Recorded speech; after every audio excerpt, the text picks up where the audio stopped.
ಯಾರ ಸ್ವತ್ತಲ್ಲ, ಜ್ಞಾನ ಎಲ್ಲರ ಸ್ವತ್ತು. ಅದಕ್ಕೆ ನಾನೊಂದು ಸಾಕ್ಷಿ ಹೇಳುತ್ತಿದ್ದೇನೆ.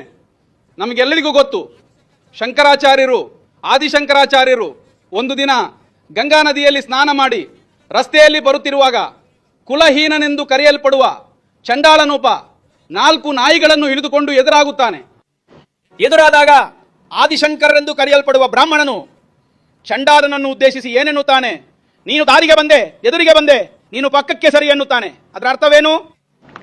ದಲಿತರು ಚಂಡಾಲರು ರಸ್ತೆಗೆ ಬರಲಾಗದುದು, ಈಗೋ ಗುಡಿಗಳಲ್ಲಿ ಜಾಗ. ಆಗ ನಮ್ಮ ಚಂಡಾಲ ಒಂದು ಪ್ರಶ್ನೆ ಕೇಳ್ತಾನೆ. ಯಾರನ್ನು? ಶಂಕರರನ್ನೇ ಪ್ರಶ್ನಿಸ್ತಾನೆ. ಘಟನೆ ವಾರಣಾಸಿಯ ಗಂಗಾ ನದಿಯಿಂದ ಹಿಂದಿರುಗುತ್ತಿದ್ದಾಗ ಶಂಕರರು 4 ನಾಯಿಗಳೊಂದಿಗೆ ನಡೆದುಕೊಂಡು ಬರುತ್ತಿದ್ದ ಚಂಡಾಲನನ್ನು ಭೇಟಿಯಾದರು. ಪ್ರತಿಕ್ರಿಯೆ: ಸಾಂಪ್ರದಾಯಿಕ ಆಚಾರ ಪಾಲಿಸುತ್ತಾ ಶಂಕರರು ಚಂಡಾಲನಿಗೆ ನೀನು ದೂರ ಹೋಗು ಎನ್ನುತ್ತಾರೆ. ಎದುರಿಗೆ ಬರುತ್ತಿದ್ದಾನಲ್ಲವೇ, ನೀನು ದೂರ ಹೋಗು ಎನ್ನುತ್ತಾನೆ. ಆಗ ಚಂಡಾಲನು ಶಂಕರನನ್ನು, ಆದಿಶಂಕರನನ್ನು ಏನು ಹೇಳ್ತಾನೆ ನೋಡಿ. ಗಂಭೀರವಾದ ಪ್ರಶ್ನೆ. ಚಂಡಾಲನು ಏನು ಹೇಳ್ತಾನೆಂದರೆ ಹೀಗೆ ಕೇಳಿದನು ಶಂಕರನನ್ನು: ನೀನು ಶರೀರವು ಚಲಿಸಬೇಕೆಂದು ಬಯಸುತ್ತೀಯಾ ಅಥವಾ ನನ್ನ ಆತ್ಮವು ಚಲಿಸಬೇಕೆಂದು ಬಯಸುತ್ತೀಯಾ ಎಂದನು. ನೀನು ನನ್ನ ಶರೀರವು ಚಲಿಸಬೇಕೆಂದು ಬಯಸುತ್ತೀಯಾ, ನನ್ನ ಆತ್ಮವು ಚಲಿಸಬೇಕೆಂದು ಬಯಸುತ್ತೀಯಾ ಎಂದು ಒಂದು ಪ್ರಶ್ನೆ ಕೇಳಿದನು.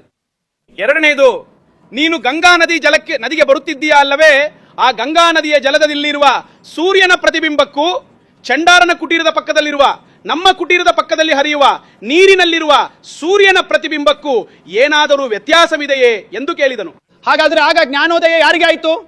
ತನ್ನ ಅಜ್ಞಾನವನ್ನು ನಿವಾರಿಸಲು ಸಹಾಯ ಮಾಡಿದ ಗುರುವಾಗಿ ಚಂಡಾಲನನ್ನು ಗುರುತಿಸಿ ಶಂಕರನು ಅವನ ಮುಂದೆ ಸಾಷ್ಟಾಂಗ ನಮಸ್ಕಾರ ಮಾಡ್ತಾನೆ.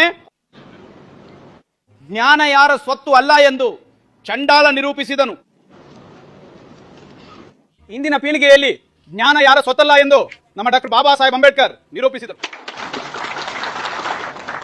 ಆದಿಶಂಕರರಿಗೆ ಪಾಠ ಕಲಿಸಿದ್ದು ದಲಿತರೇ, ಭಾರತ ಸಂವಿಧಾನವನ್ನು ಬರೆದಿದ್ದು ದಲಿತರೇ.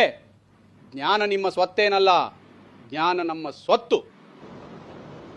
ಜ್ಞಾನ ನಿಮ್ಮ ಸ್ವತ್ತೇನಲ್ಲ, ಜ್ಞಾನ ನಮ್ಮ ಸ್ವತ್ತು.